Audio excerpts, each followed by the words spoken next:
मेरे प्यारे भाइयों और बहनों, आप सबको मेरा हार्दिक प्रणाम। जैसा कि कल मैंने आपको बताया कि सुखदेव राजा जनक के पास आता है और द्वारपाल से कहता है कि राजा से कहो ऋषि वेदव्यास का पुत्र आया है। राजा द्वारपाल की बात सुनी अनसुनी कर देता है। 3 दिन और 3 रातें सुखदेव राजा के महल के द्वार पर खड़ा था। 3 दिन और 3 रातों के बाद राजा ने द्वारपाल से कहा, सुखदेव को अंदर ले आओ। सुखदेव का जी तो जल रहा था, पर वह चुप रहा। वह अंदर आकर बैठ गया, पर उसने ये नहीं कहा, हरि मैं जैसो तैसो तेरो, हरि मैं जैसो तैसो तेरो। इतने में एक आदमी दरबार में आकर बोला, महाराज शहर के बाहर छावनी में आग लगी है। यह सुनकर राजा ने कहा, छावनी में आग लगी है, वजीरों से कहो कि आग बुझाने की हर संभव कोशिश करें, पर होगा वही जो प्रभु की इच्छा होगी। सुखदेव ने ये शब्द सुने। अभी भी उसके मन में आलोचना की भावना थी, क्योंकि राजा जनक ने उसे 3 दिन महल के बाहर खड़ा रखा था। 3 दिन खड़े रहना बड़ी कठिन बात है। हम 3 मिनट खड़े रहते हैं तो हमारा धैर्य टूट जाता है। हम 3 घंटे खड़े रहते हैं तो अपशब्द कहने लगते हैं। सुखदेव 3 दिन और 3 रातें खड़ा रहा। बेशक मन ही मन वह कर रहा था। वह अपने आप से कहता है, देखो कैसा राजा है, इसका बेटा थोड़ी छावनी में रहता है जो उसे चिंता हो।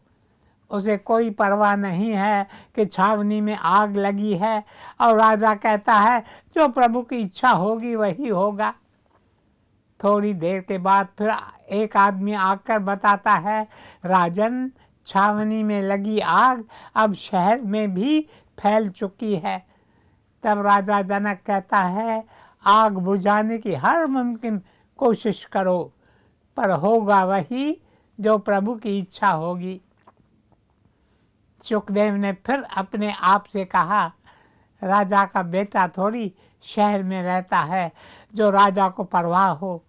राजा तो अपने महल में आनंद से बैठा है, राजा को क्या परवाह। शहर को आग लगे या छावनी को आग लगे, इसे क्या परवाह। थोड़ी देर बाद फिर एक आदमी आता है और कहता है, राजन आग फैल गई है, अब महल को भी आग लग गई है।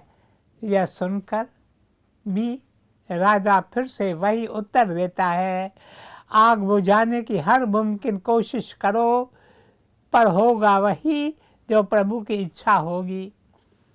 सुखदेव ने जब सुना कि महल को आग लगी है तो उसे याद आया कि मैं अपने साथ एक लंगोट और कमंडल लाया था, जो बाहर आंगन में छोड़ आया हूँ, कहीं उन्हें आग न लग जाए। अपने कमंडल और लंगोट को बचाने के लिए वह तुरंत उठा और भागा। तब राजा ने हंसकर कहा, सुखदेव सन्यासी तुम या मैं? महल को आग लगी है और मैं यहीं बैठा हूँ। मुझे तो कोई चिंता नहीं है कि मैं जाकर महल के सामान संभालूं, हीरे मोती जवाहर बचाऊं। सच बताओ, सन्यासी तुम हो या मैं? ये सब शब्द सुनकर सुखदेव राजा के चरणों में गिर पड़ता है और कहता है, मुझे क्षमा करें, मुझे क्षमा करें। मैं जैसा भी हूँ वैसा आप मुझे स्वीकार करें, पर पहले कृपया बताइए कि आपके जीवन का रहस्य क्या है। आप एकदम निश्चिंत बैठे हैं। आपने छावनी के जलने की खबर सुनी, शहर में आग लगी उसकी खबर सुनी, आग फैलकर महल तक पहुंच गई, फिर भी आप अडोल बैठे हैं। unshaken. Nothing seems to affect you. What is the secret? इस पर राजा जनक ने कहा, रहस्य है कि जो मेरा है वो मेरे साथ है. Fires cannot burn it, waters cannot drench it, weapons cannot kill it, and the winds cannot dry it. मेरा खजाना मेरे साथ है, वो मुझसे कोई नहीं छीन सकता. आग उसे जला नहीं सकती, पानी उसे डुबो नहीं सकता, हवा उसे सूखा नहीं सकती, शस्त्र उसे काट नहीं सकते. उस खजाने को तुम बढ़ाते रहो. राजा की बात सुनकर शुकदेव की आंखों से माया का नशा टूटा. माया ठगनी बहुत भुलाए, अंधेरे में बहुत भटकाए. मेरे प्यारे भाइयों और बहनों, अब शुकदेव की आंखों से अज्ञानता का पर्दा हट गया. उसने मन ही मन कहा, पिताश्री ने ठीक ही कहा था. एक बार फिर राजा जनक के चरणों में गिरकर वह बोला, हरि मैं जैसो तैसो तेरो, हरि मैं जैसो तैसो तेरो. कृपया आप मुझे दीक्षा दें. इस पर राजा कहता है, उचित समय आने पर मैं तुम्हें दीक्षा दूंगा. अभी तुम दीक्षा के लिए तैयार नहीं हो. मेरे प्यारे भाइयों और बहनों, कहते हैं दूध हमेशा साफ बर्तन में डालना चाहिए, वरना वह फट जाता है. अगर हम दीक्षा लेने के लिए तैयार नहीं हैं और हमें दीक्षा मिलती है तो उससे हमें कोई लाभ नहीं होता. राजा शुकदेव से कहते हैं, जब तुम दीक्षा के लिए तैयार हो जाओगे तो मैं तुम्हें दीक्षा दूंगा. Now Shukdev has become humble. This is what his father wanted him to learn. He knew everything, but he did not have humility. और पिता जानते थे कि अगर शुकदेव में नम्रता नहीं होगी तो वह आध्यात्मिक मार्ग पर कैसे कदम बढ़ा पाएगा. मेरे प्यारे भाइयों और बहनों, उस दिन से शुकदेव सोचता है कि मैं विनम्र बनूंगा तो ही गुरु के कमल कदमों में कबूल हो सकूंगा. उस दिन से रोज शाम के समय जब राजा जनक के दरबार की सफाई की जाती थी और कचरा फेंकते थे, शुकदेव उस स्थान पर जाकर खड़ा हो जाता जहाँ ऊपर से कचरा नीचे फेंकते थे. वह कहता, यह कचरा भले ही मुझ पर गिरे, मैं भी तो कचरा ही हूँ. मेरे अंदर कितना अभिमान है. वह 12 वर्ष ऐसे करता है. 12 वर्षों के बाद राजा जनक उसे बुलाते हैं और कहते हैं, अब तुम तैयार हो, अब मैं दीक्षा दूंगा, तुम्हें राह बताऊंगा, आओ मैं तुम्हें उस राह पर ले चलूं, तुम्हें तुम्हारी मंजिल, तुम्हारे लक्ष्य तक पहुंचा दूं.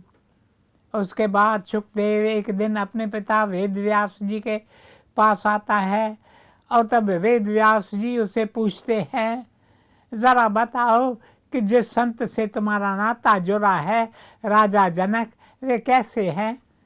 तब शुकदेव कहता है, पूज्य पिताजी, उनके बारे में वर्णन करने के लिए मेरे पास शब्द ही नहीं है. तब ऋषि वेदव्यास शुकदेव से पूछते हैं, क्या वे सूर्य जैसे हैं. शुकदेव कहता है, बेशक वे सूरज से अधिक रोशन हैं. सूरज की रोशनी में तपन है, पर राजा जनक में तपन नहीं है, गर्मी नहीं है. तब पिता पूछते हैं, क्या वे चांद जैसे शीतल हैं. इस पर शुकदेव कहता है, बेशक चांद जैसे शीतल हैं, पर चांद में दाग है. मेरे गुरु तो बेदाग हैं, बेदाग हैं. मेरे प्यारे भाइयों और बहनों, आगे शुकदेव कहता है, जिन्होंने मुझे अपने चरणों में कबूल किया है, जिन्होंने मुझे अपनी शरण में रखा है। मैं ऐसे सच्चे संत के बारे में शब्दों में वर्णन नहीं कर सकता। मेरे प्यारे भाइयों और बहनों, जीवन का दूसरा वरदान यही है कि हमें कोई मिलता है, हमें कबूल करता है और हमें इस आध्यात्मिक राह पर ले चलता है। हमें केवल संतों की शरण में जाना चाहिए। हरि मैं जैसो तैसो तेरो, हरि मैं जैसो तैसो तेरो। कई लोग कहते हैं हम तो बिल्कुल पत्थर हैं, हम पार नहीं लग सकते। गुरबानी में ये शब्द आते हैं, दो बंधे पत्थर तारे। हे प्रभु, आप डूबते पत्थरों को तार सकते हैं। मैं भी एक पत्थर हूँ, जैसा हूँ आप ही का हूँ, आप मुझे भी पार लगा दें। मेरे प्यारे भाइयों और बहनों, श्री सुखमनी साहिब में ये शब्द आते हैं, जीव पाखान नाव चर तरह, प्राणी गोर चरण लगत निस्तरह। अर्थात जिस तरह पत्थर नाव में चढ़कर पार लग जाता है, उसी प्रकार है प्रभु आपके पावन चरण मेरी नैया हैं, मुझे भी आप पार लगा दो, मुझे भी आप पार लगा दो। गुरुदेव साधु वासवानी जी की पवित्र वाणी जो नूरी ग्रंथ में दर्ज है, उसमें उन्होंने कहा है, पत्थर था मैं, तुमने मुझे नाव चराया, भक्तों के साथ तुमने मुझे बिठाया, भवसागर पार उतारा, मेहर नजर से निहारा, जो वादा किया उसे निभाया, नूरी कैसे छोड़ूं मैं दामन तेरा, कैसे छोड़ूं मैं दामन तेरा। हे प्रभु, आपने मेरे लिए क्या कुछ नहीं किया, मैं आपका दामन कैसे छोड़ दूं। हजरत निजामुद्दीन बड़े दरवेश हो गए हैं, उनके 11 शिष्य थे। दे नेवर लेफ्ट हिम, वे सारा समय उनके पास रहते थे।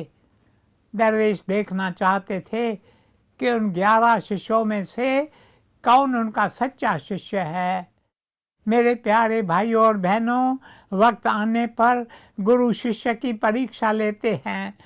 दरवेश ने सोचा कुछ करना होगा, वरना इनका पता नहीं चलेगा। नगर में एक बहुत सुंदर रूपवती वैश्या रहती थी। कभी कभी वह दरवेश के चरण छूने आती थी। वह दरवेश से कहती, मैं दुर्भाग्य से वैश्या बनी हूँ, आप मुझ पर कृपा करें ताकि मैं इस गंदे पेशे से मुक्त हो जाऊं। वह दरवेश से कहती थी, मेरे लायक कोई भी सेवा हो आप मुझे बताएं, मैं आपकी कोई भी सेवा करने के लिए तैयार हूँ। मेरे प्यारे भाइयों और बहनों, एक शाम हज़रत निज़ामुद्दीन अपने 11 शिष्यों के साथ उस वैश्या के घर जाते हैं। वे शिष्यों को बाहर रुकने को कहते हैं और स्वयं वैश्या के घर के अंदर जाते हैं। शिष्य एक दूसरे से कहते हैं, हमारा गुरु एक वैश्या के पास आया है, पता नहीं इनके मन में क्या है। हजरत ने वैश्या से कहा, क्या तुम्हारे घर में एक अलग कमरा है जहाँ मैं आज रात गुजार सकूं? आगे दरवेश ने कहा, तुम अपने एक सेवक से कहो वह दाल रोटी और एक शरबत की बोतल लेकर आए, पर सब ढक कर लेकर आए। और तुम्हारी आवाज़ बड़ी सुरीली है, तुम मुझे कोई भजन सुनाओ। वैश्या ने गाना शुरू किया, मेहरबाना मेहरबाना नाम तुहारो, अपराध मोरे तू ना विचारो। मेरे प्यारे भाइयों और बहनों, थोड़ी देर बाद वैश्या के घर से एक आदमी अपने हाथ में ट्रे और एक कवर लेकर बाहर निकला और बाजार की ओर चल पड़ा। जब सेवक सब चीज़ें ढक कर लाया तो शिष्यों को शक हुआ कि हजरत वैश्या के पास आया है, अब शराब और कबाब की दावत शुरू होगी।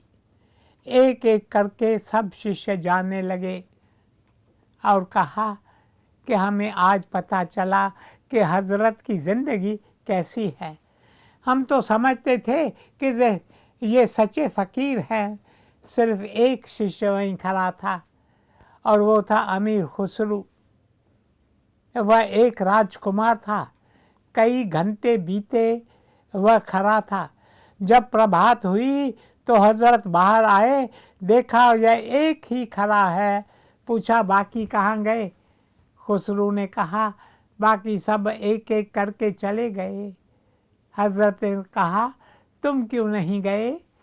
खुसरू ने कहा मुझे भी विचार आया था कि जाऊं, पर मैंने मन ही मन कहा कि मैं कहाँ जा सकूँगा।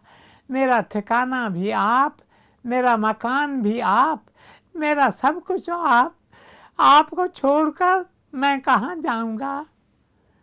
मेरे प्यारे भाई और बहनों, तेरा दामन छोड़कर मैं कहाँ जाऊँ।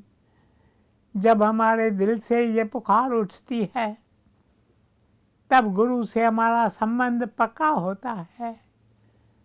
पत्थर था मैं, तुमने मुझे नाव चढ़ाया, भक्तों के साथ तुमने मुझे बिठाया। भवसागर पार उतारा, नैर नज़र से निहारा, जो वादा किया उसे निभाया। नूरी कैसे छोड़ूं मैं दामन तेरा, हरी मैं जैसो तैसो तेरो, हरी मैं जैसो तैसो तेरो। ओम शांति शांति शांति।